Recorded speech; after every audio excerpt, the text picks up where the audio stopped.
서울 자가의 대기업 다니는 김 부장 이야기. 송이구 지음. 우리들 대부분 대기업 다니면서 서울에 집이 있기를 원합니다. 그리고 그게 성공이라고 생각합니다. 그런데 그게 성공일까요?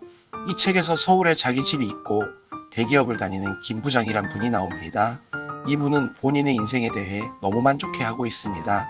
그러던 김 부장이 지방 공장으로 발령나고 결국 명퇴를 한 후 사기를 당해 인생이 쪽박이 되어 정신과 치료를 받은 후 새 출발하는 이야기입니다. 그게 1편이고요. 2편에서는 흔히 간지를 중요시하는 젊은 정 대리의 이야기입니다. 남들의 시선이 그에게는 인생입니다. 그런 속에서 연애, 결혼 그리고 결국 파국까지 가는 스토리입니다. 3편은 직장에 다니면서 항상 부에 대해 생각하면서 주말마다 본인의 부를 어떻게 늘릴 수 있을까를 고민하면서 활동하는 송 과장의 이야기입니다. 나는 김 부장일까요? 정 대리일까요? 아님 이 책의 바람직한 모델인 송 과장일까요? 지금부터 이 책의 주요 내용을 소개해 드릴게요. 서울 자가의 대기업 다니는 김 부장 이야기 1. 김 부장 편. 매일 밤 텔레비전 채널만 돌리다가 잠이 든다. 텔레비전이 꺼지기 전까지는 김 부장이 텔레비전을 보지만 김 부장이 잠든 후에는 텔레비전이 김 부장을 본다. 하루하루가 변함없이 똑같은 패턴으로 흘러간다. 나를 질투하는 이들이 있다. 외제차, 외제차.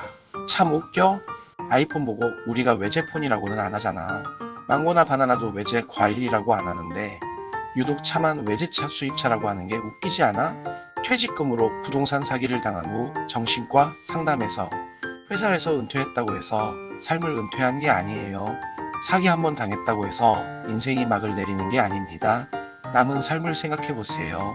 젊었을 때처럼 도전적으로 받아들이느냐, 그저 과거만 회상하면서 한탄하고 후회하며 죽음만 기다리느냐, 이건 완전히 다른 이야기입니다. 어떤 선택을 할지는 김 부장님 몫이고요. 부인에게 부동산 사기당한 사실을 알렸다. 그랬구나. 그래서 당신 얼굴이 그동안 많이 어두웠구나. 당신이 어떻게든 잘 해보려고 그런 걸 텐데 그래도 나랑 상의는 하고 했었어야지. 큰형은 말을 머뭇거린다. 그때 내 귤 훔쳐먹어서 미안하다. 껍데기뿐이었던 그때와 껍데기를 버리려는 지금의 김 부장은 다르다. 아니 달라지려고 한다. 세차장에서 다시 시작하는 김 부장에게 형이 세차할 때 시간에 쫓기지 마. 그러면 이도 저도 안 돼. 진짜 바쁜 사람이 아닌 이상 네가 열심히 하는 모습을 보면 고객들은 시간이 조금 길어져도 싫은 소리 안 해. 오히려 더 감동해. 그러면 믿고 맡길 수 있는 곳이라 생각하고 다음에 또 오게 돼 있어. 그렇게 단골을 만드는 거야. 손님들한테는 너의 모습이 다 보여. 행동에서 보이는 진심은 모를 수가 없어. 인생은 짜장면이냐 짬뽕이냐 선택의 연속이야. 모든 선택에는 후회가 따르기 마련인데 애초에 그 후회를 할 필요가 없어. 아무도 답을 모르거든. 이미 내가 던진 야구공에는 미련을 둘 필요가 없다. 다음에 던질 공에 집중하면 된다. 지금 실패했다는 생각이 들더라도 현재에 실패한 것이지 미래에까지 실패한 것은 아니다. 내 인생 전체가 실패한 것도 아니다. 남들이 가졌다고 나도 다 가져야 할 필요가 없다. 남들이 써놓은 성공 방정식을 내가 풀 필요는 없다. 그저 나 스스로에게 솔직하고 떳떳하고 당당하게 사랑하는 사람들과 한 걸음씩 걸어가는 것, 그게 진정한 의미의 인생이다. 서울 자가의 대기업 다니는 김 부장 이야기 2. 정대리 편. 정대리 커플은 같이 있으면 서로 대화하는 시간보다 각자 핸드폰 보는 시간이 더 길다. 얼굴 보려고 만난 건지 같이 핸드폰 하려고 만난 건지 모르겠지만 이런 만남이 서로에게 편하다. 대학 때 여자 후배들을 태우고 다니면 백마탄 왕자가 된 기분이었다. 오빠 데려다줘서 고마워요라는 소리를 듣는 것이 그렇게 좋았다. 나중에 알게 된 사실이지만 후배들 사이에서는 나는 택시기사라는 별명으로 불렸다고 한다. 오픈카를 타고 국도를 올라선다. 여자친구가 제주도의 신선한 공기를 마신다며 상체를 세우고 팔을 쫙 뻗는다. 신난다라고 소리를 지른다. 속도를 올린다. 바람이 여자친구의 머리카락을 휘날린다. 순간 날파리들이 그녀의 입속으로 와르르 들어간다. 퇴퇴. 아 이거 뭐야? 정대리는 신용카드를 내민다. 카드는 검지와 중지 사이에 이어 구부렸다가 피면서 종업원에게 내밀어야 한다. 그게 간지고 멋이다. 결혼을 하기 위해서 연애를 하는 게 아니라 연애를 하다가 이 사람이다 싶으면 결혼을 하는 거야. 사소한 것부터 차이가 난다. 사소하니까 차이가 나는 것일 수도 있다. 연애를 할 때는 사랑의 결실이 결혼인 것 같지만 실제로 그 결혼은 사랑의 현실이 더해진 시작점이다. 그들은 나와 다른 더 높은 세상에 있었다. 팔을 잡으러 아무리 달려가도 좁혀지지 않는 그런 거리 같은 것이 존재했다. 그게 과연 행복일까? 쾌락일까? 요즘 카푸어니 욜로니 하면서 돈 막 쓰고 자랑하는 사람들 보면 마치 궁지에 몰린 생쥐가 허우적거리는 것 같아. 그래도 인생은 한 번뿐이잖아요. 화끈하게 살아야죠. 인생은 한 번뿐이라고? 잘 들어. 죽는 순간이 단 한 번뿐이지 우리 인생은 매일매일이야. 서울 자가의 대기업 다니는 김 부장 이야기 산 송과장 편. 새벽 첫 차에 술이 덜 깬 상태의 사람이 보인다. 밤새 술을 마셨거나 지하철 안에서 잠들어서 여기까지 온 것이다. 한심해 보이지 않는다. 술에 완전히 취했지만 택시를 타지 않고 지하철을 택한 사람이다. 절약 정신이 나름 투철하다. 나와 비슷한 부류이다. 저 사람이 집에 잘 들어갔으면 하는 마음이다. 수십 년을 뼈 빠지게 일했지만 가진 게 없는 우리 아버지.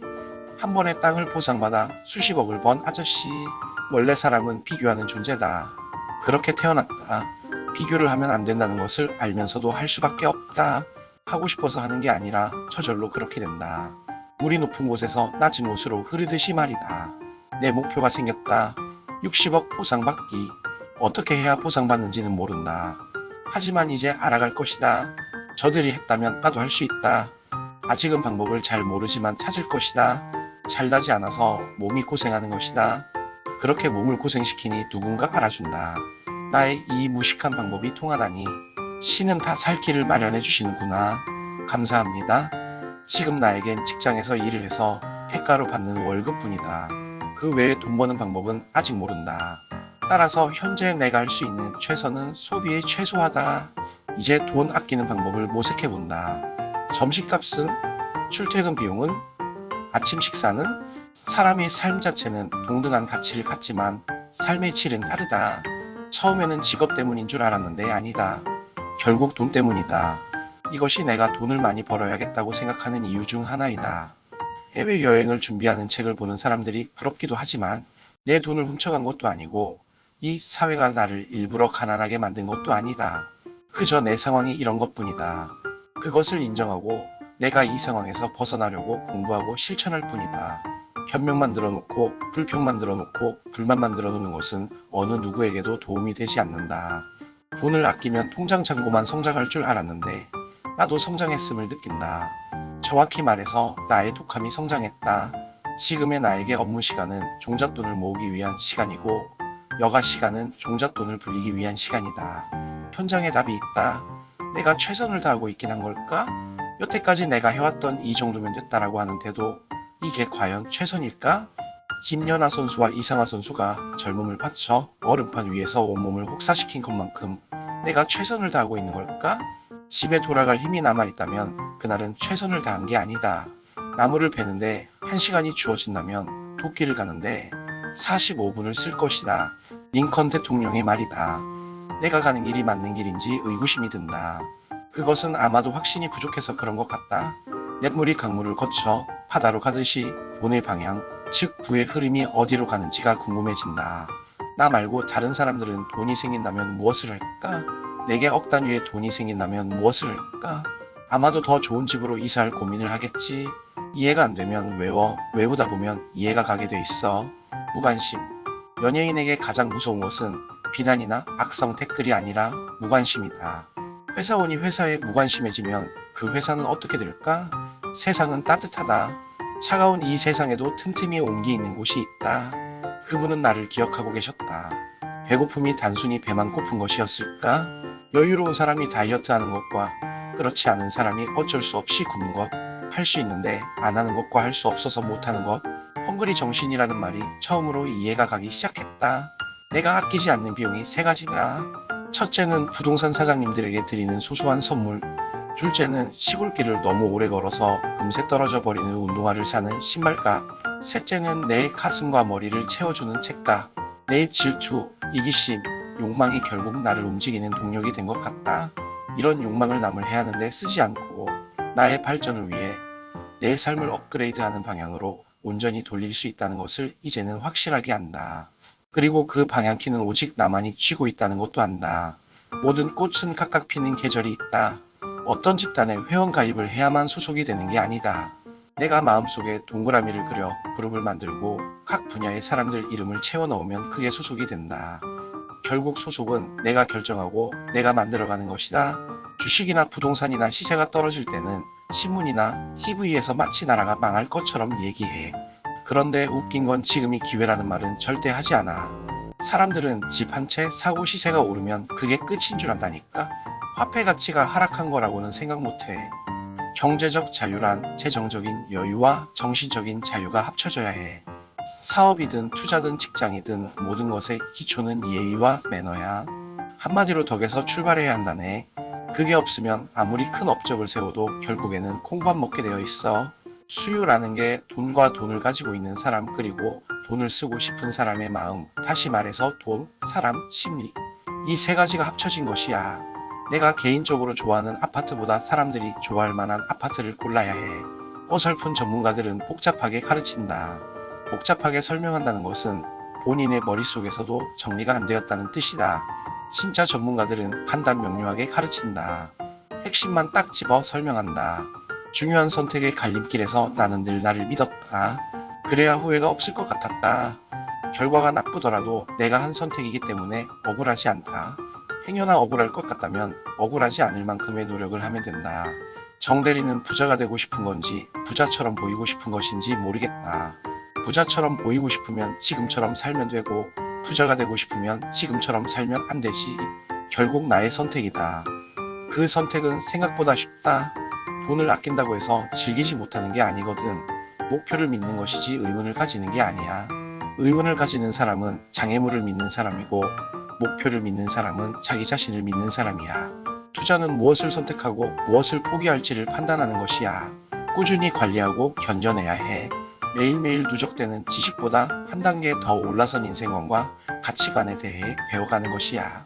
결국에는 뭘 해도 안 될 놈에서 뭐라도 하면 될 것 같은 놈으로 스스로에 대한 인식을 변화시켜가는 과정이 중요해. 맛있는 김치찌개를 끓이는 방법은 맛있는 김치와 질 좋은 돼지고기를 오래 끓이면 된다. 그러나 많은 사람들이 이 정도 끓였으면 되겠지 하고는 불을 끈다. 책을 사는 순간은 50% 세일을 하는 멋진 코트를 사는 순간만큼 짜릿하다. 내가 돈을 간절히 원한다면 복권 대신 지금 내가 들고 있는 책을 택할 것이다. 내가 심심풀이용을 찾는다면 지금 들고 있는 책을 볼 것이다. 어젯밤 꿈에서 황금 여의주를 물고 용을 보는 꿈을 꾸었을지라도 나는 이 책과 저 복권을 절대 바꾸지 않을 것이다. 이기기 위해 공격 축구를 하는 것과 지지 않기 위해 침대 축구를 하는 거 본 적 있어? 가난해지지 않기 위해 집을 산다고 생각하지 말고 부자가 되기 위해 산다고 생각해. 더 행복해지기 위한 것과 더 불행해지지 않기 위한 것에는 큰 차이가 있어. 가난하게 태어나는 것은 죄가 아니다. 하지만 가난을 물려주는 것은 죄가 된다. 가난한 사고방식과 행동습관들을 물려주는 경우가 그렇다. 가난해도 행복하게 살 수 있다고 주장하는 사람들이 있다. 놀랍게도 가난의 잔인함, 냉혹함, 처절함을 느껴보지 못한 사람들이다. 아이러니하게도 이런 사람들이야말로 평생 돈에 목숨을 걸며 살아간다. 돈이 인생의 전부는 아니지만 돈 때문에 인생이 고통스럽다면 그때는 돈이 인생의 전부다. 직업이란 적성이 아니다. 적응이다. 자는 사람은 흔들어서 깨우면 되는데 자는 척하는 사람들은 아무리 흔들어도 일어나지 않아. 아예 아무것도 모르는 사람은 처음부터 가르치면 되는데 이상한 것들을 배워서 엉뚱한 신념과 지식이 굳어버린 사람들은 거기에서 벗어나는 게 힘들어. 그래서 첫 단추, 첫 발이 중요한 거야. 늦었다고 해서 살던 대로 살지 않았으면 좋겠어. 선택하는 것에는 대가와 책임이 따르지만 선택하지 않는 것에도 대가와 책임이 있어. 가만히 있는 것도 본인이 선택한 결과거든. 시간은 대출이라는 게 없어. 따로 어디에 쌓아둘 수도 없고 버릴 수도 없어. 누구에게나 공평하거든. 재능이 뭘까? 수십만 유튜버들이 어떤 재능이 있어서 그렇게 된 걸까? 나는 그들이 성공할 수 있던 요인은 구독자 수가 늘지 않아도 비난하는 댓글이 달려도 오랜 시간 꾸준히 영상을 만들어 올렸기 때문이라고 생각해. 재주, 재능이라는 건 타고난 게 아니라 지속적으로 하는 힘, 힘들어도 꾸준히 퍼쳐내서 결국에는 잘하게 되는 능력, 그게 재능이야. 중요한 건 시작을 하느냐 하지 않느냐인데 대부분의 사람들은 시작조차 하지 않더라고. 투자는 분산 투자를 하더라도 인생은 분산 투자하지 말자. 시간은 많은 게 자유로운 게 아니야. 주체적으로 쓸 수 있어야 자유로운 거더라고. 어떠셨어요? 서울 자가의 대기업 다니는 김 부장 이야기가 어쩜 나도 김 부장처럼 그렇게 만족하면서 살고 있지 않았을까요? 아님 정 대리처럼 미래를 포기하고 오늘만을 생각하며 살고 있나요? 저는 송 과장처럼 부동산을 보러 먼 곳을 다니지 않습니다. 미래에는 부동산만이 부자가 되는 방법이라고 생각하지 않거든요. 이렇게 글을 쓰고 만들고 여러분에게 알려주는 이 생각이 부자가 될 거라고 믿습니다. 제가 가장 좋아하는 시간은 돈을 버는 시간과 돈을 벌 수 있는 준비를 하는 시간입니다. 여러분은 어떠세요? 생각하고 집중하면 삶이 즐거워질 수 있습니다. 이 내용을 들으면서 잠을 청하는 여러분, 좋은 꿈 꾸시기 바랍니다. 감사합니다.